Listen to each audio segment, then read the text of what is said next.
Hi everyone, I'm back.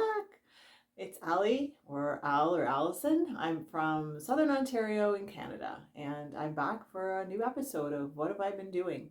Life's been a little bit crazy lately, so it's been a while since I've been here, I think a few weeks. But as a result, I have a few things to show you. So just as a recap, I'm a multi-craftual person that's always been interested in making. But everything's always come back to fiber. So everything I am interested in and work on is usually fiber related. And two particular passions of late are knitting, which I have been doing for 40 years, but it's become really super intense lately, and also traditional rug hooking. And I throw in a bit of crocheting here and there as well. So I just thought I'd give you an update today on things that I have finished and some stuff I'm working on. And I actually have some new stuff to share too. Today actually just happens to be my birthday. So I have a few happy birthday to me gifts to share with you. So let's get started and let's roll with some finished stuff. I've actually started and finished some things since my last little visit with you. So one thing that we saw last time, but I've got a new one of, is one of these hug scarves with the hands at the end. So these are for a donation. This was done with Lion Brand woolies. And this was actually the weight of yarn that was supposed to be used. I kind of did my own thing with the others. So nothing much to talk about here. If you saw the last episode, you saw a couple of versions of this. So I'm actually going to go today and hand all these in to our local library, who passes them on to an organization that is providing these for grieving families, and in particular, I think, grieving children. So a great organization and a cause that I'm happy to do a little bit to help out. So just one more hug scarf done. So I think that's 3 or 4 that I've done in total, and we'll see if I can get in a few more for them over the next few months. The other thing that goes with those is these little these little pocket hearts. So these are crocheted. The scarves are knit. I have too big of a hole in the middle of these because I'm not the greatest crocheter. Certainly with the whole magic loop thing, actually. Other stuff I'm a little bit better at. So I did a bunch of these, but I did see an update from the organization that they had a lot of the hearts and not so many scarves. So I think I did about 8 of these. This is in Briggs and Little Heritage, and this color, though very pink, is called Red Granite. I think there's some that are a little bit better than others. We'll see. And then I did a couple in a very fuzzy yarn, but I thought it's not what they had really asked for or wanted. I don't know what they wanted me to use for this for materials, but anyway. So I have a bunch of those to take and a few of the scarves, so I'll get those dropped off probably today. So I'm glad to have done that, and as I say, I'll try to do some more for them. So I have some other things I've started and finished since a few weeks ago. I had, remember that Estelle yarn? If you watched my episode of Unpacking My Stash, I had a bunch of Estelle yarn that I thought, I don't know where and why I bought this stuff, and I don't know what I'm going to do with it. So I found a pattern called the Boomerang Shawl. I think it was actually, it's a free pattern on Ravelry, and I should have the information here, and I don't know that I do. Maybe I do. And it was called Hand Spun Boomerang Shawl, I believe is what it's called. And I'm sorry, I don't know why I don't have written down the pattern. So this one's tiny. This is one of the Estelle yarns that I had left over. But, you know, you could still do a little something with it, right? Just sort of tuck it in and have a little something something kind of thing. So that was the one piece of Estelle that I had used up, and I didn't have a ball band with that, so I don't know exactly. It was like a worsted weight. And then this one is in Estelle Atlantis, this next one I'm going to show you. And this one had some stellina in it. So this one's a little bit bigger. I don't know if you can see some of the sparkle in the yarn. So it's, yeah, if you can see the shape on this one probably, right? And that's why it's called a boomerang shawl. And again, right, you can just can do shawl things. Oh, I forgot to tell you what I'm wearing. Tell you in a sec. So however you want to wear this, you know, as a shawl or as a wraparound cowl. So I started and finished both of those, and one more. This one has not been blocked. This one I held together in Estelle sock yarn and Estelle sock and then Patons Kroy. And so this one's a lot bigger because I used 2 full balls of Patons Kroy. And it's actually really a nice subtle color change, I think. So these are going to be either sold or donated. Not sure what, but it was fun to get these made and out of my stash, and we'll see what happens with them. So yeah, that was great. What I'm wearing, I'm going to just segue right now. This is called the Odemira top, and this is by Kate Rubke. I knit this last year, May 2024, in Drop Spell, in the green of Drop Spell. So it's a really fun knit and a really great pattern. Really well written, and I think a nice looking top. I mean, it's nicer looking on the pattern designer than on me, but just some nice detail. Not too much, just a nice summer tank. So that is what I'm wearing. So I did those boomerang shawls, and I might do some more, or I might get out a different pattern and maybe do some crochet with some of that remaining Estelle, because I just keep finding more of it.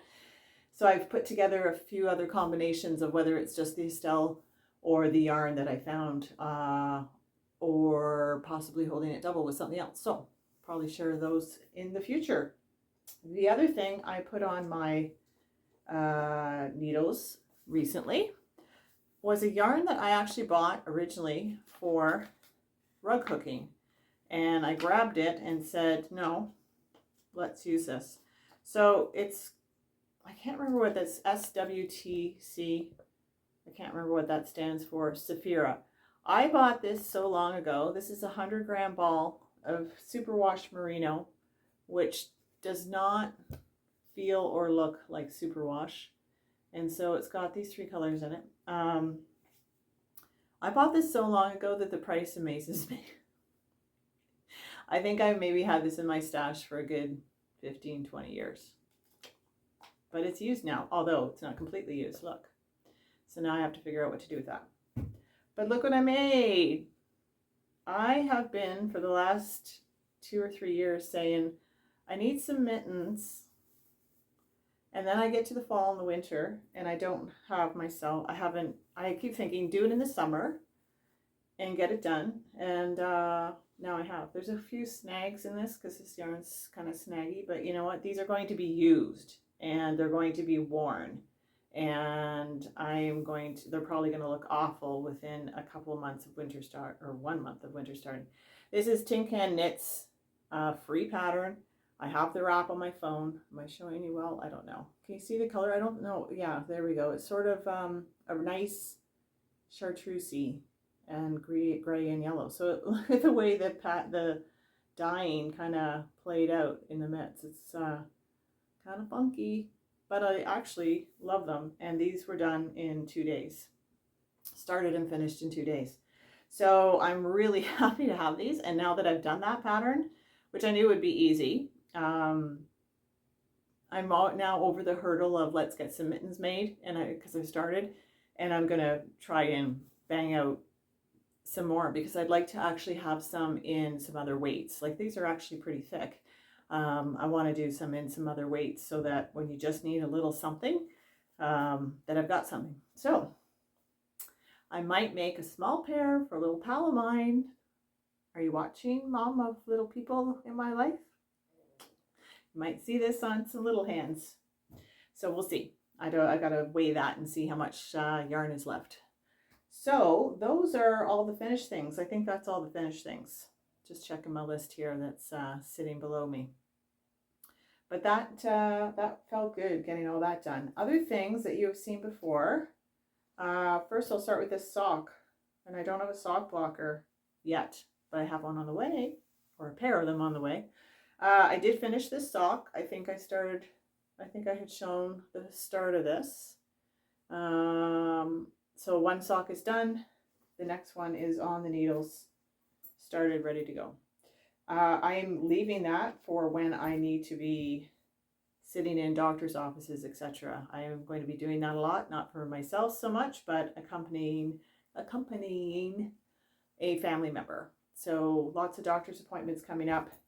So I actually got a couple things on the needles that are mindless so that I can be productive in the car and or when I'm not driving or sitting in those waiting rooms coming up. So that one sock's done, the other one's ready to go.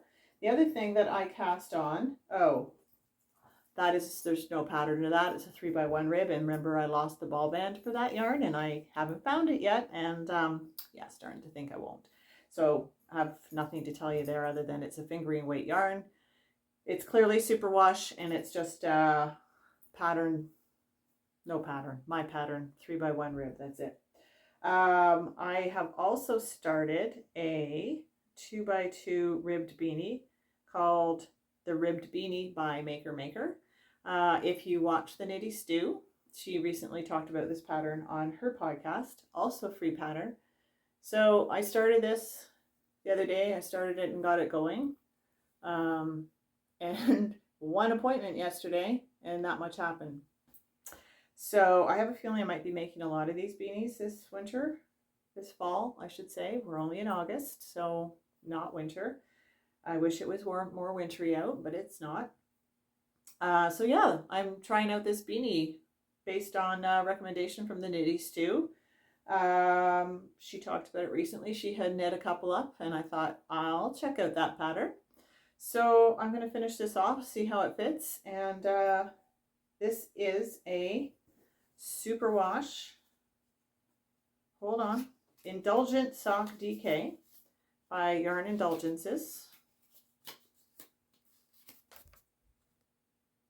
who is a maritime dyer in Canada. And this colorway, I'll just hold it up again, is called Blue Bay, which I am quite a sucker for the blues. Love me blue. Love blues, love greens, love purples. All that range of things. So yeah, 75% superwash merino, 25% nylon. So that is a beautiful yarn from Yarn Indulgences. I have a fair bit of her yarn. And this is knitting itself, basically. I was kind of surprised myself when I looked at it yesterday and said, oh, gosh, that's well on its way. So I started that, and I'll probably make some more of those and or other beanie patterns through this next little while. So that was started. You hadn't seen that before. The sock you had seen before, updated you on that. So I'm just going through what's beside me here. There's another sock that I have not made any progress on, so I have not brought it with me. The other thing, and I meant to bring something to make this easier to show you. I think I showed you a small little granny square in the making. This has become, so there's the granny square I think I showed you, okay? So that became a massive granny square. And then these are all the leftovers of Drops Bell and Drops Cotton Light that I had and I wanted to use up and do something with. Here's the other side. So you can see I didn't have enough of the gold and the pink. So I just went with what I had. So I've done those two massive granny squares. Then I did a gusset in the blue. I did a gusset, I think it was 15 stitches wide, and basically see all the way around. This is really awkward to show you. So I did this long piece that was basically it's just one row of single crochet, one row of double crochet, back and forth, many times, a lot of times. So this is just self-drafted. I'm just figuring things out. Then I slip stitched all of these seams together, and I know it might look a little awkward. This has not been blocked. I put the seam on the outside, so it's a little bit, I just thought it needed some structure.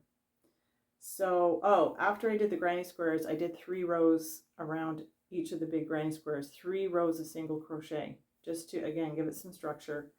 Did the gusset. I have slip stitched the gusset on all the way around both sides. So now all I need to do is do some handles, and I have in my mind what I'm going to do. So that's all that's left to do on this. And it's actually, I don't know if you can see, I haven't measured it. It's quite a big bag actually. So using that up, and I have almost all that yarn used up. I have enough to do the handles, and beyond that, it's not going to be too much left over. So if anybody's interested, let me know in the comments, because I can just write up a little quick summary of what I did to make that. Very simple. I've never drafted anything like that before. So I don't know, we'll see what it looks like when it's done, and see if it seems usable, and see if it seems attractive. So that's been kind of fun to challenge myself with that. So yeah, that's almost done. I haven't even touched my cardigan, so I'm not even going to show you again. I've got to get back to that. I need to get over the mental hurdle of picking it back up. So I'll challenge myself with that.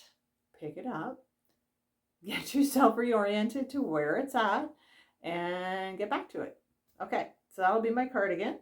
So what else do I have to share with you? I also had shown you this yarn that I had got that has hemp in it. So it is superwash wool and 20% hemp. I had shown you this that I had bought. So I did do a swatch. This is fingering weight.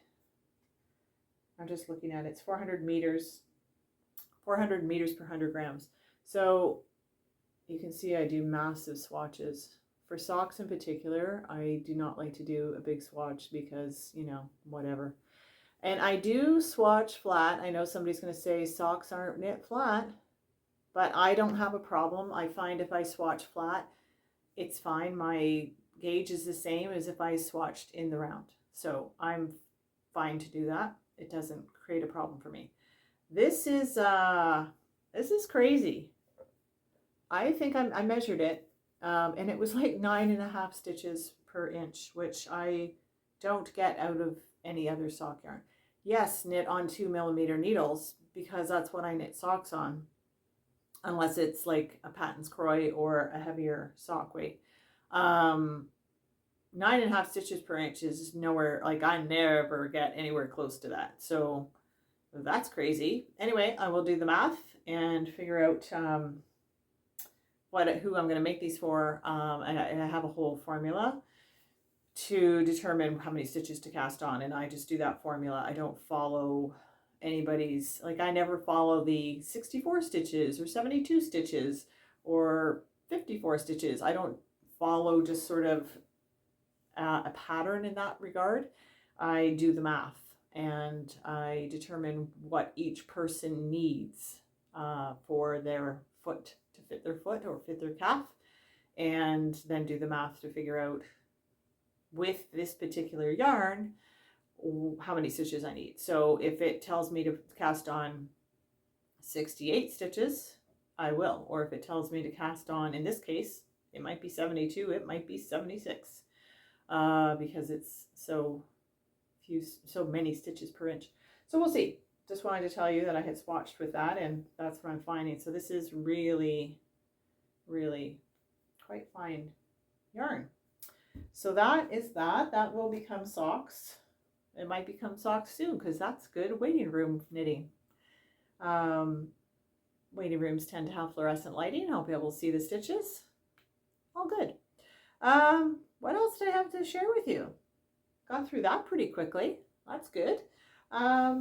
Today I am going to share with you, I had mentioned that I was going to share one of my rugs every time. So traditional rug hooking, if you haven't seen a previous episode, is traditional rug hooking, something that I have been doing for over 25 years. Most of the pieces that I have made, unlike this one, which I shared one other time, most of the stuff I have done of late anyway, I guess, but overall have been my own designs. So I thought today I'm not going to share one, I'm going to share 9. So these little rugs are a bunch of abstracts, and I had these on a wall in my previous home before I moved, and I have not put them up at this house. Don't know if I will. So I'm just going to share them quickly. These are hooked into a linen background. I'll just talk while I show each of the 9 to you. So these are 6-inch squares. So they are hooked into a linen backing, and all of the materials I use, they're either wool cloth cut into strips, or it's yarn. And it's just pulled through the backing, and the tension of, if you make them tight enough, it's just held. It holds itself. The backing holds the loops, in place. So hopefully you can see. Maybe I'm too close. Okay. Don't want to bore you. So with these, because I knew these were going to go on the wall and they were not going to be rugs on the floor, because sometimes I do put my rugs on the floor, knowing that these were going to be on the wall, there are some yarns in here that might have a little bit of bling or not be 100% wool. For anything going on the floor, it's preferable for the wool to be 100% wool. Maybe 10 or a little bit more percent of another material could be into the fabric that you use or the yarn that you use. But for wear, it's best if it's close to 100% wool. I mean, that's my opinion. That's many people's opinion, but maybe not everybody's opinion. Some people are fine with using acrylics, I guess, or what have you. I'm really not even familiar. I don't know what other materials might be used, but certainly if you used acrylic yarns, it would probably be a little bit easier to wash. There is a traditional method for cleaning rugs made of wool, and that is to put them out in the snow, in a dry snow, and sweep dry snow onto them, and yeah, then brush it off and let them dry. So there are ways to clean a wool floor rug. You just need snow, so it depends where you live. So I just thought I'd share those with you today. That's my rug section. And moving on, I actually have a few new things because stuff came in. So I had been on a dry spell. I tried to have a no-buy in 2025, and actually that went spectacularly well for many, many months. So I'm proud of myself. I used up some yarn, and I didn't do much buying early in the year at all. Recently, I have, for a few reasons, bought a few things. So I'm going to share those with you. If you're not interested, then hit pause, hit stop, and we'll see you later. So a couple things. I'm going to make a bit of noise. Here comes a bit of noise. I had ordered from Cozy Posy. She had a pre-order for Canadian themed yarns, and I've got my ball bands. She does a lovely service. So a few different people do this, and that is if you only order 1 or 2 balls, she will send it flat, fussily, to save on postage. So I have not even pulled this out yet. I pre-ordered 2, and what happened was, when I got the notification that it was being mailed, it was right around when it was like the week before I moved. And it actually ended up, no fault of Cozy Posy, no fault of Antonella, I believe is her name. This took a month to get to me, and I actually thought it was, well, it's gone. It's not coming because of the move. I thought, okay, I know, like, my letter mail had been forwarded. This is not, I should have probably rescanned it. I haven't even taken it out. I don't even know which one's which. I bought 2. I bought Saskatchewan and I bought Nunavut. I have a feeling this is Nunavut.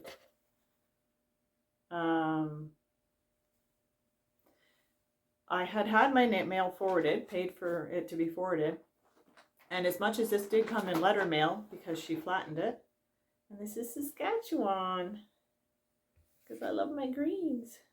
Yes, it's sock yarn, and I know I don't need sock yarn. I know, you can tell me. Funsies. The lighting, maybe. I thought I had good lighting in here today. Oh my gosh. But maybe not good enough. Okay, those are the two yarns from Cozy Posy. It is Eco Sock. This is 80% eco-friendly wool and 20% global recycling standard nylon. 100 grams, 400 yards, 3-ply fingering sock weight. So I just wanted to support her pre-order. I wanted to support a Canadian dyer.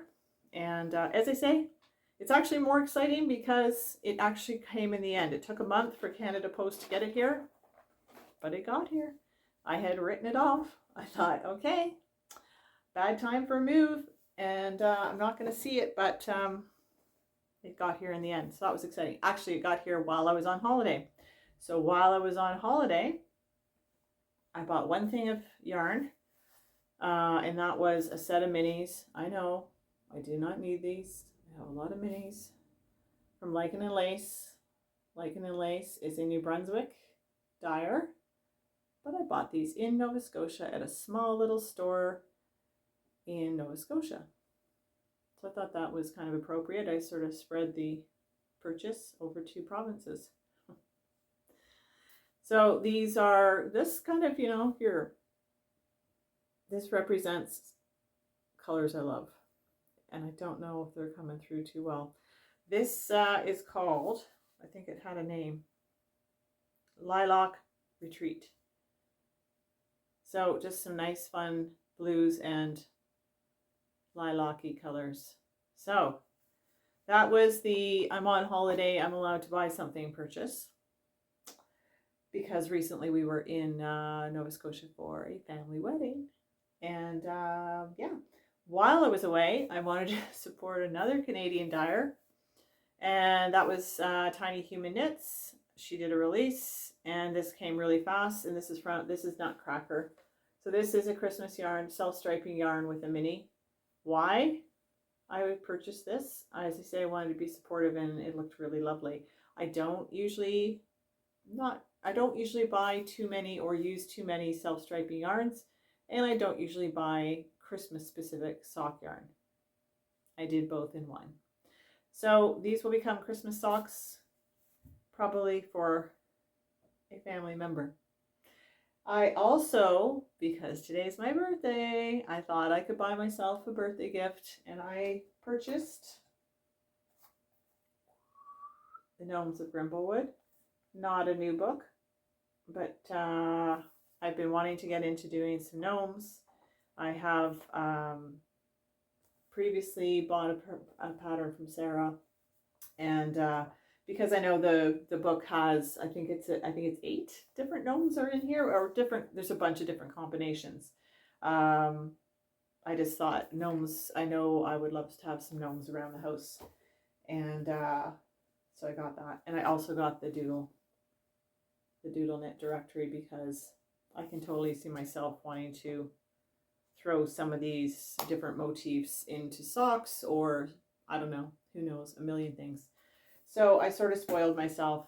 Not something, I don't actually buy a lot of knitting books, but I wanted to do that. So I have to look at those. That's going to be my special treat, is to look at them. And I think that's all I have today, and I will not have probably new stuff very often. So that was a lot for me today, because a lot of things sort of came at the same time. Pre-orders, vacation, birthday. So probably won't have too much more in the next little while. She says, thinking through, have I ordered anything else? Not sure. Making up for lost time. Okay, that's it for now. We'll see what I get up to and what I get made in the next little while, and we'll see you soon. Keep knitting, keep crocheting, take care of yourself, and if you're able to and willing to, love it if you could like this and subscribe to the channel. Trying to build a little group here, a community, a little world to share stuff, and I'd love to have more people jump on board. That'd be great. Anyway, take care of yourselves. Bye now.